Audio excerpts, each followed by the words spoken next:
김혜진님 오셨습니다. 네, 김지혜님 오셨습니다.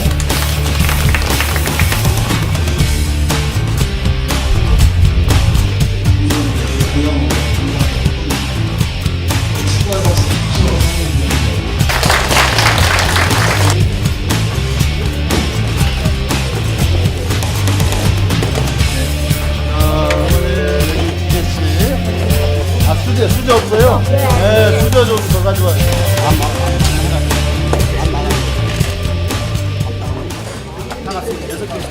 여기 인천시는 송영길 시장님 시절에 아이들의 복지에 대해서 굉장히 신경을 많이 써. 그래서 이제 앞서가는 그런 도시였습니다.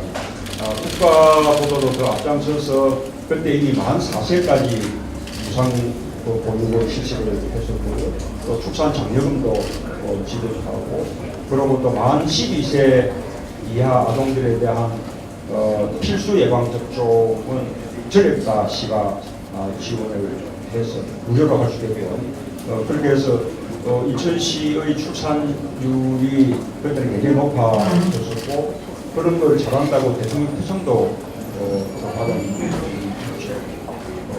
그런 이제 인천시에 앞서가는 아이들 복지가 유지되어 나가야 될 텐데, 지금 또 시장이 바뀌었기 때문에 걱정이 많습니다. 우리 신동근 후보는 그때 송영길 시장과 함께 그렇게 아이들 복지에서 앞서가는 인천을 만든 장본인이거든요. 우리 학부모님들께서 좀 정말로 한번 기회를 주셨으면 좋겠어요. 검단은 굉장히 젊은 분들이 많이 살고 또 어린이들 또 학생들이 많이 살기 때문에 검단은 어린이 친화도시. 저희 핵심 공약이 한 다섯 가지 정도 되는데요. 수도권 쓰레기 매립지라든지 강화와 영종도 여유수 건설이라는 이런 인프라 건설 사업도 있습니다만 주로 생활 밀착형 공약을 주로 내세우려고 합니다. 그래서 어르신과 또 어린이 건강과 안전 지킴이 공약을 이렇게 하나 내세우고 있습니다. 그런데 어린이들이 어르신들이 안심하고 살 수 있는 그런 어린이 친화도시를 우리가 만들겠다. 그래서 말씀을 드리고요. 그리고 저희가 초기에 이제 무상 급식 문제 말씀하셨습니다만 2010년 일선 5기 들어서 어쨌든 무상 급식 좀 시작했었고요. 그러면서 그 당시에는 저희가 재정이 좀 부족해서 친환경 무상급식은 하지 못했어요.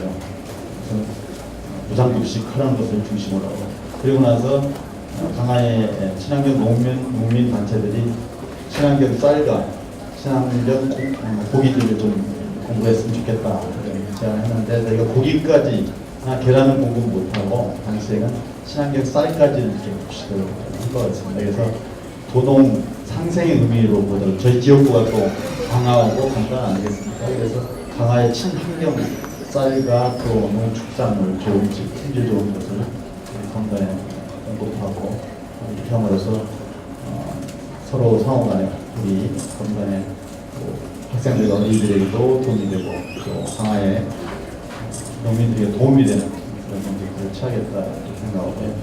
그 다음에 이제 지하철 조기 개통 문제가 나옵니다만은 어쨌든 이게 이제 원래는 18년까지 되던 걸 14년까지 조기 개통을 했다고 그랬는데 사정 문제 때문에 16년으로 이렇게 돼 있죠. 그래서 16년까지는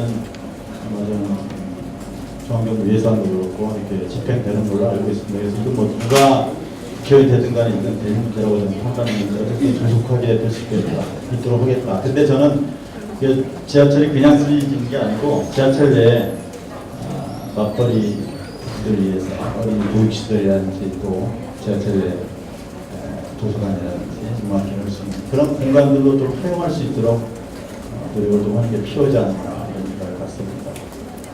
그리고 또 하나는 어쨌든 간에 뭐 여러 가지 인성교육도 중요하지만 또 부모님들은 학부모님께서는 또 학령 문제도 굉장히 신경을 쓰시기 때문에 저희가 그 당시에 원당고등학교 당시에 지정을 했었죠. 학력 우수 선도학교 지정을 했었는데 어쨌든 그렇게 선도적으로 또 잘 해나가는 학생들은 또 그럴 수 있게끔 그런 학교와 또 학원 시설도 굉장히 중요한 것 같아요. 그래서 인터넷 강의라든지 이런 문제에 대해서 우리가 신경 쓸 수 있도록 최선을 다하겠다 이렇게 말씀드리면서 우리 어린이와 또 어르신들이 건강하고 또 안전하게 살 수 있는 또 생활할 수 있는 그런 우리 검단을 만들기 위해서 또 강화를 만들기 위해서 노력할 걸 말씀드리고 수도권 메리츠가 가장 큰 이슈죠. 이게 이제 학부모들 모임 자리에 무슨 상관이 있느냐라고 물어보신다면 저는 딸 아이를 학교에 보내고 있는 학부모로서 이런 지역에서 지금 연장이 된다면 30년 연장이 되는데 이런 지역에서 내 아이를 키우는 게 옳은 것인가. 영어 부분에 많은 돈을 투자를 했습니다. 그런데 이게 경기가 침체되고 이게 아까 건설 일을 하다 보니까 좀 주머니 돈이 점점 없어지면서 사교육이 줄어들죠. 그러면 아이가 정말 원하는 교육을 할 수 있는 사교육 부담 없는 학교에 정말 공교육에 맡길 수 있는 교육이 돼야 되는데 저희 지금 문창근 실장입니다. 일주일에 3번 영어를 하고 있는데요. 1시간에 40분, 일주일에 120분을 하는 거예요. 그 교육으로 고등학교에 가서 수능을 대비하고 수능을 위해서 특목고 가면 좋은 대학을 간다. 이런 식의 있다면 정말 공부를 하고 싶고 원하는 아이들의 교육은 도대체 어디서 받아야 되는지. 실내 체육 활동 공간 이런 것들이 굉장히 부족하고요. 사실 기존에 이제 그 국제관이나 이런 것들이 운영되고 있긴 하지만 특히 이제 그 저학년 애들보다 중고등학생 아이들이 그 접근하기에는 쉽지 않은 상태로 운영되고 있고요. 이 부분이 좀 더 활성화되거나 다른 형태의 어떤 운영 방식이 필요하지 않을까. 그다음 이미 그 인구 밀도에 비해 소화 상태에 있고요. 새로운 어떤 기관이라든지 또 그런 것들이 있다면 사실 좀 심리적인 아이들의 안정적인 교육 환경을 만들어주는 부분이 중요하다고 생각합니다. 이 부분에 대해서 어떤 사명감과 개선책을 좀 밝혀주셨으면 하는 부분이 있습니다. 관심을 가지고 싶지만 저희 아이가 대학을 들어갈 때 또 다른 정책으로 바뀔까? 이런 생각이 들어서 이렇게 모든 학부모들이 저뿐만 아니라 그런 고민이 많이 있으실 것 같아요. 언제 또 다시 정치인이 바뀌시거나 아니면 저희 지역의 정치인이 바뀌시거나 정부의 정치인이 바뀌시면 정책이 또 변할까 싶은 생각이 있어서 관심 가지기가 사실 어려웠거든요. 근데 이제 중학생이 되니까 조만간 저희 아이가 이제 닥칠 문제가 되니까 관심을 가지고 싶어도 이렇게 또 변할까 이런 생각이 많이 들어요. 그래서 앞으로는 어떻게 좋은 정책이면 정치인이 바뀌어도 변하지 않는 정책이 될 수 있을까 그런 걸 여쭤보고 싶어요. 어쨌든 이 수도권 쓰레기 매립지 문제는 다 알다시피 미세먼지, 또 악취, 또 비상먼지 여러 가지 측면에서 어쨌든 우리 지역 주민의 건강권에 관련된 문제이고 말라리아 발생률이 높아가지고 강화는 적적 지역이라고 하지만 여기는 아예 헌을도 못한다고 해요. 그럴 만큼 건강에 문제를 끼치고 있고 또 사실 쓰레기 최대 규모의 쓰레기 매립지가 있는데 주변에 누가 집 살려고 하겠어요. 그러니까 재산권 제약도 되는 거죠 사실은. 최근에는 이제 이 수도권 매립지 문제와 관련해서 2016년까지 종료되기로 돼 있는데 과연 이 문제를 어떻게 할 것인가가 인천뿐만이 아니고 우리 지역에도 굉장히 큰 현안이 된 것 같습니다. 저는 그동안 23년 동안 우리 인천과 서구가 충분히 고통받았다. 그래서 저는 2016년 반드시 종료하고 그 대안은 같이 만들어 나가야 된다 이렇게 생각합니다. 그리고 당장에 그러면 2016년 이후에 쓰레기 매립지 서울과 인천은 어떻게 할 것이냐 이런 말씀들을 하시더라고요. 일단 선언하면 됩니다. 선언하고 그 이후에 이행 과정에 대해서는 우리가 같이 논의하면 되는 겁니다. 우선 어머니께서 말씀하신 것처럼 이제 공교육안에서 영어 파스 그걸 좀 더 충분히 보장해야 한다. 이건 다 동의할 부분일 겁니다. 그런 방향으로 가야 되겠죠. 근데 이제 수능에서의 영어의 어떤 비중에 대한 정책이 아시는 것처럼 이제는 절대평가로 이제 그렇게 가게 될 겁니다. 지금 초등학생이라고 했죠. 그러니까 이제 아이가 들어갈 때는 이미 이제 수능에서는 다 절대평가를 받게 되는 그러니까 어느 정도의 점수 이상이면은 이제 기본적으로 다 들어갈 수 있게끔 이렇게 될 거고 그러니까 큰 틀이 우선 이제 이렇게 바뀌고 있습니다. 물론 이제 말씀처럼 사교육 시장이 공교육이 부족한 점을 지금은 보충을 하고 있긴 합니다만은 여러 가지 지금 공교육안에서 영어 교육 리트라고 혹시 그런 것도 이명박 정부 때 이것을 수백억을 들여서 사실 시도했습니다만은 잘 정착을 못했어요. 지금 무용지물이 됐거든요. 그래서 뭘 하나 이제 정책을 도입하고 실행하는 데 있어서 되게 신중성이 많이 필요한 부분인데 아마도 지금 공교육 안에서의 영어 교육 부분은 대입에 필요한 어떤 기본적인 기준을 어떻게 충족할 거냐의 방향으로 갈 수밖에 없고 그것은 지금 교육부가 하고 있는 절대평가 제외로 가는 것이 타당하다고 저희 야당분들도 동의를 좀 하고 있습니다. 그리고 어머니께서 말씀하신 교육정책의 잦은 변경 저도 정말 심각하다고 생각하고 있습니다. 우리 문재인 후보께서 지난 대선 후보 때 그래서 공약을 세운 게 국가교육위원회입니다. 정권에 따라서 또 정치인은 그 당선 향방에 따라서 교육정책이 오락가락 갈팡질팡 해서는 안 된다. 그래서 정말 중장기적인 교육정책은 독립적인 이 정권 권력부터 독립된 그런 기구에서 국가교육정책을 수립을 하고 거기에 걸맞게끔 단계적으로 접근하는 게 맞다. 이게 이제 국가교육위원회를 만들자는 거거든요. 저를 포함해서 지금 의원들이 관련된 법을 내놨습니다. 근데 지금 이제 현재 정부가 여기 대해서는 조금 미온적인 상태인데 대통령 공약상에 우리 당은 저도 도발을 있기 때문에 이 부분은 제가 꾸준히 좀 이제 추진할 예정에 있고요. 그리고 이제 아시는 것처럼 3년 예고제가 제시했습니다. 그런데 3년 예고제라는 게 참 답답하게도 법령을 앞에서 현 정부가 지금 수능 제도를 변경하고 있습니다만은 지금 고등학교 1학년, 2학년, 3학년이 역사상 최초로 다 다른 제도로 수능을 치러야 되는 이런 상황에 놓여 있습니다.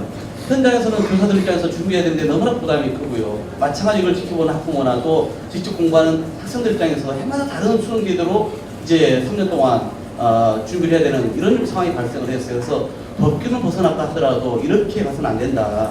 그래서 이것도 지금 저희가 교육부를 대상으로서 엄청 저희가 좀 이런 질책을 좀 하고 있습니다. 그래서 3년 예고제의 문제가 아니라 좀 더 충분하게 내다보고 정책 변경이 있어야 한다는 것에 대해서 저희도 정부에게 강력히 촉구를 좀 하고 있고요. 이제 자유학기제하고 이제 수능 초등학교 1.5사 폐지 말씀을 하신 것 같은데요, 그죠? 예. 이 부분은 이제 저희가 그동안 이제 자유학기제 부분은 박근혜 정부의 대표 교육 관련된 공약 중에 하나입니다. 그래서 중학교부터 지금 도입을 해서 실시를 하고 있는데 교육부에서는 되게 이 부분에 있어서 성과적 평가를 합니다. 그리고 이것을 좀 확대할 계획을 갖고 있고요. 그러니까 아이들이 중학교 1학년 과정에서라도 충분하게 자기가 원하는 진로 선택이라든가 다른 예체능이라든가 이런 것을 공부할 수 있는 기회를 충분히 주는 게 맞다. 이렇게 지금 정부에서 평가를 하고 있고 저희 야당에서도 자유학기제의 긍정성이 그 단점보다는 크다라고 저희는 보고 있거든요. 그래서 주신 문제점은 저희가 좀 더 보완하는 방법으로 이후에 함께 좀 찾아나가겠다는 말씀을 드리겠고요. 그리고 이제 학생들, 초등학생들의 일제교사 문제는 여러 가지 그동안 논란거리였습니다. 그래서 초등학교 때부터 전국적으로 이렇게 시험을 봤을 때 여러 가지 소외라 이런 게 좀 되지 않겠냐라고 우려를 그래서 오히려 아이들의 학력 수준이 기본이 갖춰져 있는지 아닌지를 파악하기 위해서는 표집을 조사하는 방식으로 가는 게 맞지 않겠냐. 이런 차원에서 아마 이제 교육감들이 좀 들어서고 교육부도 거기 또 이렇게 동의를 하고 이러면서 시행된 걸로 이렇게 알고 있고 그래서 장단점이 있긴 합니다만은 이제 초등학생들까지 전체 전국에 일제교사를 봐서 다 학력으로 평가하는 것은 아직은 그것은 제가 보기에도 좀 여러 가지 논란의 거리가 있기 때문에 그런 편집 방식에서 아이들의 수준이 너무 떨어질 경우에는 그게 걸맞는 방식으로 보충 교육을 하는 방식으로 접근하는 게 맞지 않을까라고 생각합니다. 아까 우리 신동훈 후보께서 말씀하셨는데 수도권 수액 메리츠 관련해서 오늘 아침에 저희 새정치 인천시당과 그 다음에 유정국 시장하고 아침에 조참 간담회가 있었습니다. 장시간 얘기를 했는데 지난주에도 저희가 강정교육 때 지적을 했던 사항인데 지금 말씀하신 불안 사항들에 대해서 저희가 다 전달을 했습니다. 사실상 메리츠 종료가 중요하고 선언이 종료한 이후에 대책을 찾아야 되는데 본인이 자꾸 종료를 했다고 얘기하는데 그걸 명확히 해라. 그 다음에 종료 선언만이 중요한 거에 아니라 실질적인 대책들을 이제부터 함께 준비해야 되고 범시민협회는 그런 것을 논의하는 자리여야 하는데 지금 뭔가 다른 합의를 하는 것이 아닌가라는 의혹을 계속 사고 있는 것에 대해서 명확하게 해명할 필요가 있다. 이렇게 저희가 요구한 것에 반해서 계속 열려있다, 논의하겠다 이렇게 애매하게만 지금 답변을 유정목 시장이 하고 있는 상태입니다. 그래서 오늘 아침에 저희와 회담을 결렬에 가깝게 됐고요. 저희가 그 문제에 대해서는 명확한 인천시 입장, 수도권 내일지에 대해서 정확하게 종료 선언을 하고 그 대책을 범시민단체와 함께 찾겠다라는 그런 것들로 다음 단계를 넘어가야지 그것을 애매하게 하면서 계속 중앙정부와 또는 다른 시도와 이면합의인 것처럼 보이는 것은 적절치 않다라는 지적을 했습니다. 수도권 그 메리츠 문제는 대체로 답변이 됐는데요. 어쨌든 그동안 그 인천시에서 계속 애매모호한 그런 태도를 취해왔기 때문에 우리 당의 당원들이 몇 달 전부터 농성을 하면서 주민들과 이렇게 함께 해왔다는 그런 말씀을 드리고요. 좀 크게 말씀드리면 이게 이제 지자체들 간의 어떤 문제고 갈등이 있을 수 있는 그런 문제고 또 많은 또 지역 주민들의 영향이 걸려 있는 문제인데 이런 문제에 대해서 중앙정부가 그냥 뭐 지자체에만 이렇게 맡겨두고 좀 나몰라라 하는 것은 책임하라고 생각합니다. 중앙정부가 적극적으로 개입해서 주민들 의견도 수렴하고 또 그 갈등 부분들은 조정하고 적극적으로 해법을 찾아주는 그런 노력이 필요할 거라고 봅니다. 아까 우리 초등 그 이렇게 학교 아이의 그 영어 사교육 뭐 이렇게 말씀하셨는데 그게 이제 부모로서는 그 사교육에 대한 부담이 이제 커서 정말 그 가게를 어렵게 만드는데 또 아이들한테는 또 굉장한 고통이지 않습니까? 정말 그 우리 그 지나친 이렇게 사교육 이 부분은 우리 아이들을 저는 뭐 거의 막 학대하는 그런 수준이라고 생각되거든요. 우리 아이들이 좀 이렇게 자유롭게 이렇게 성장하려면 지나친 과외로부터 빨리 해방시켜줄 그런 필요가 있다고 생각합니다.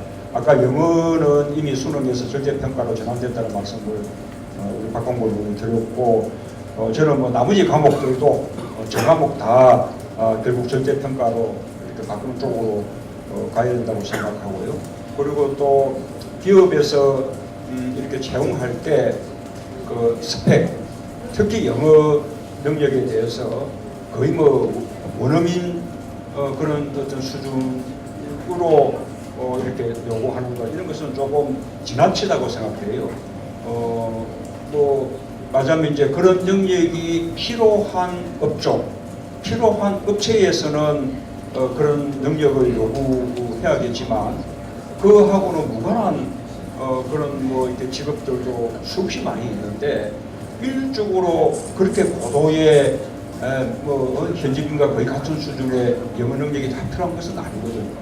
그래서 일반적으로는 정말로 우리 이렇게 교양 차원의 어느 정도 수준의 영어 능력을 갖추면 되고 보다 전문적인 능력이 필요한 분들은 더 이제 대학이나 대학원 과정에 가서 더 고도의 능력을 갖추는 이런 것이 필요하다 생각해요.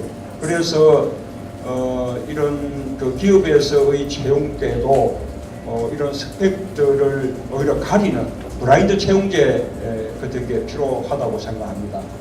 하나의 경험을 말씀드리면 옛날에 정연주 KBS 사장님이 그 KBS 사장으로 재직하던 시기에 브라인드 채용제를 했어요.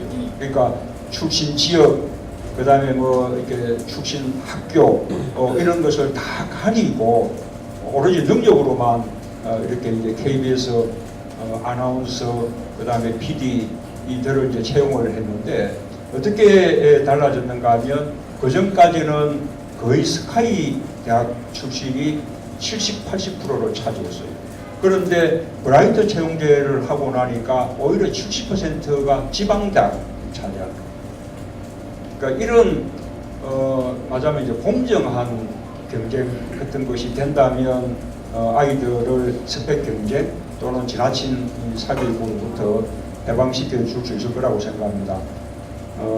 이 대학 입시 제도가 많이 이제 바뀌고 하는 부분도 염려를 하셨는데 자주 바뀌는 뿐만 아니라 너무 복잡해요.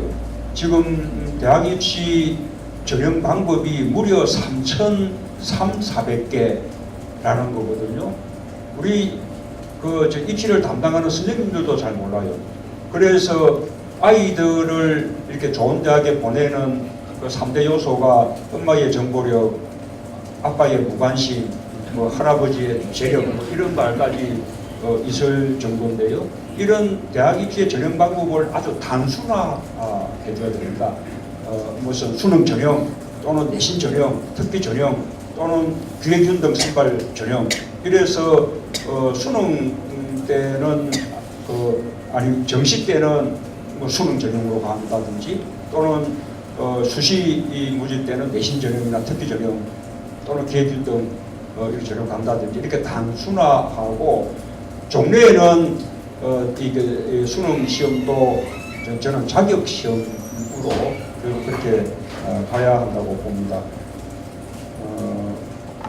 나머지 부분은 우리 의원님들이 답변을 해드린 것 같고요. 아까 제가 말씀을 못 드린 것 가운데 우리 이제 누리과정 무상보유 문제가 있는데 이 부분도 지난번 대선 때 우리 이제 박근혜 대통령께서도 0세부터 만 5세까지 보육 그리고 또 유아교육에 대해서 국가 완전 책임제를 하겠다 이렇게 공약을 했었거든요. 그런데 금년도에 만 3세부터 5세 이런 아이들의 누리과정이 이제 시작이 되면서 그 재정 부담을 정부가 책임지지 않고 전액 전부 다 시도 교육청으로 지금 떠넘겼습니다. 그래서 시도 교육청이 지금 엄청난 재정난에 지금 시달려서 뿐만 아니라 우선 감당할 수가 없어요. 그러니까 자체 재정으로 감당할 수 있는 게 광주 같은 경우는 불과 한 2달, 우리 인천은 한 3달 됩니까? 뭐 그런 식으로 3, 4개월 이런 정도밖에 되지 않아서 그 기간이 지나면 마다 무상 보육을 중단해야 되는 그런 이제 실정인데, 그래서 우리 당이 작년도 예산 이렇게 심사 때 5천억 정도 목적 예비비를 확보해서 그것이 이제 시도교육청으로 지원될 수 있게끔 그렇게 했는데 정부가 그것을 아직도 집행을 안 해주고 있는 상태입니다. 그래서 광주시 같은 경우는 이미 자체 재정으로는 2월 달로 끝이 났고 3월 달에는 광주시로부터 돈을 빌려서 그 누리과정을 운영을 했고, 그것도 이제 4월부터는 완전히 손을 들 참인데 그 목적 예비비라도 빨리 이렇게 집행이 돼야만 더 이제 무상 보육을 이어나갈 수 있는 거죠. 그런데 그 목적 예비비가 또 집행이 돼도 그거로 감당할 수 있는 기간도 석 달이 채 안 됩니다. 그럼 나머지 부분들은 시도교육청이 또 맞으면 지방채를 발행해서 돈을 빌려서 이제 해결을 해야 되는 실정이거든요. 내년도부터는 근본적인 그런 대책이 필요합니다. 우선은 이런 무상 보육에 관한 비용을 전액 다 국가가 부담을 하든지, 안 그러면 지금 지방 교육재정 교부금이 있는데 그것이 지금 한 20% 정도죠. 20.27%. 그것을 25.27% 이렇게 이제 높여 나가서 근본적으로 해결해 줘야 됩니다. 방금 이렇게 해야 된다라는 그 법안들하고 또 아까 제가 말씀드린 그 무상급식을 위해서 이게 의무교육기관 동안에는 하나의 국가의 의무로 하고 국가가 또 재정적으로 적어도 절반 정도 부담한다라는 이런 법안들은 우리 그 박원권 의원님, 유만수 의원님 비롯해서 우리 당 소속 교육위원님들이 이미 법안을 발의해 둔 상태입니다. 그런 법안들을 반드시 통과시켜서 그런 문제를 근원적으로 해결할 수 있도록 그렇게 저희가 최선의 노력을 다하겠습니다. 오늘 우리 아마 학교 운영위원회 또는 학부모회 이렇게 하고 계시는 부모님들이라고 생각되는데, 저는 우리 어머님들 요즘 이제 마음이라고 이제 이렇게들 하는데요. 정말 우리 사회를 아주 이렇게 밝은 그런 사회로, 그리고 또 보다 따뜻한 공동체로 이렇게 발전시켜 나가는데 저는 요즘 우리 어머니들의 마음 운동이 굉장히 큰 역할을 하고 있다고 생각합니다. 지금 세월호 일주기도 지금 곧 다가오는데 그 세월호 참사 이후에 그에 대한 반성 그리고 안전한 대한민국을 만들자라는 운동들도 우리 이제 마음 어머니들이 이렇게 쭉 이끌어 주셨지 않습니까? 앞으로 우리 이렇게 교육을 좀 제대로 이렇게 바꿔 나가는 일들도 우리 어머니들께서 앞장서 주셔야 될 것 같고, 이번 또 보궐선거에 좀 적극 참여해서 정말 이런 교육 문제를 잘 해결할 수 있는 그런 국회의원을 만들어내는 일부터 우리 어머니들께서 꼭좀 발끝을 붙이고 나서 주십사라는 당부 말씀 드리는 것으로 오늘 인사 마치겠습니다. 자, 오늘 감사드립니다. 예, 오늘 그 2시간